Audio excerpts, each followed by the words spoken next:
Okay, here's the thing that's really important to understand. And I ask this question in different ways at Impact Lives, but I'm just going to straight up ask it to you guys right now. What are we optimizing for? So if we were really like sitting down to start to scale your business, and I know the first step is leverage, but if you're like, poof, we want $100 million company, that's what we're trying to build. Let's use that example for a second. We're going to have to cut 90% of what you're doing. We have to figure out the one thing we're fully optimizing for, and everything else is likely a distraction. So we knew as we were like purchasing PatientBase and equity in that and wanting to scale that and wanting to scale Health Hives, I was like, something's got to give. And where we had to give was on Club 44. Not because it wasn't valuable. And if somebody's like, what's Club 44? It was like a membership, like a marketing membership we had on the backside of FMP. And we were like, we can't do it. It's so much manpower for us to run this. And we were like, we're not seeing the kind of outcome we know we could if we were like, we doubled down on technology into Growth Lab and launch High Validity. Our goal, what we're optimizing for, is 100 million people have access to our respective systems of care. And if my team is like, we spend 20 hours a week creating content and support for Club 44, this was a no-brainer. Do you see how that works? So it's not always just resources in terms of money, too. It can be resources in terms of time. So look in your life. What is taking a disproportionate amount of time relative to the outcome and benefit that it is giving you on the other side? What is taking a disproportionate amount of money relative to the outcome and benefit that you're getting on the other side? And the third one, which is really important, what is taking a disproportionate amount of energy? Sometimes you're just like, "Oh, I can't do it anymore." That's what happened to me as we were building Clinician Business Labs and we knew what we wanted to build on the backside of that, and I was still in practice. I kept cutting down and cutting down and cutting down. And I was talking to someone this week who's like, I don't know what to do about my license.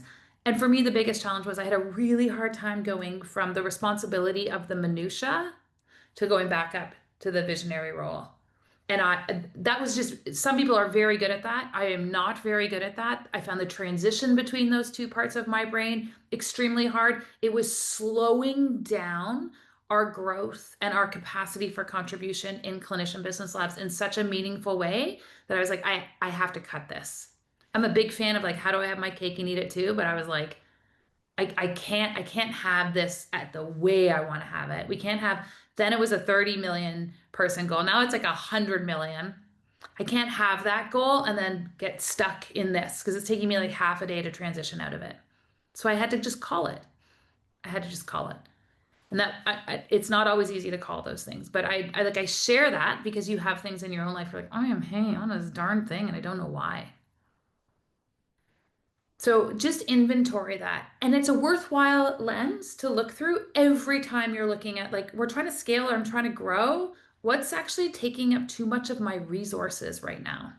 Time, energy, or money as sort of that triangulation of primary resources into this. So that's a key lens. Back to this idea, because I'm trying to circle the drain on this notion of like, I have so many ideas, what am I going to focus on? So again, I want to come back to this question of like, what are we optimizing for? So if we're back, I'm going to use my example because it's really proximate to me, but you probably have something similar. So now we're like, okay, we want to put your medicine in the hands of 100 million people. That's the piece that we're optimizing for. Part of that goal, and I know sometimes you hear these goals and you're like, oh, this is so ridiculous. Like, okay, you want to have $1 billion company in 8 weeks. It's the dumbest thing I've ever heard, Meghan. No one's going to be able to do that. That's part of the point. So when we're trying to triage some of these ideas and where do I spend my time or how do I market, I want you to really extend the goal. I want you to really extend the goal. Not so you're like, what? I'm going to be disappointed if I don't hit it. What happens when we throw the goal way out there? When I threw the goal to 100 million people, not 30 million people, it's how we came up with the idea of Health Hives. And not just the idea of Health Hives, because it's not like a digital directory is like mind-boggling innovative. The biggest problem with creating a directory is how do we get practitioners to fill it in a timely manner and fully optimize the SEO if it takes you guys on average 9 months to fill in your profile. We tried this 8 years ago. It takes you on average 9 months to fill in your profile and like 800 million emails. And we basically have to send a carrier pigeon to intersect your life. And maybe then you fill it in. But then you still have to think about it because you're not sure you like the colors. And we finally were like, you know what?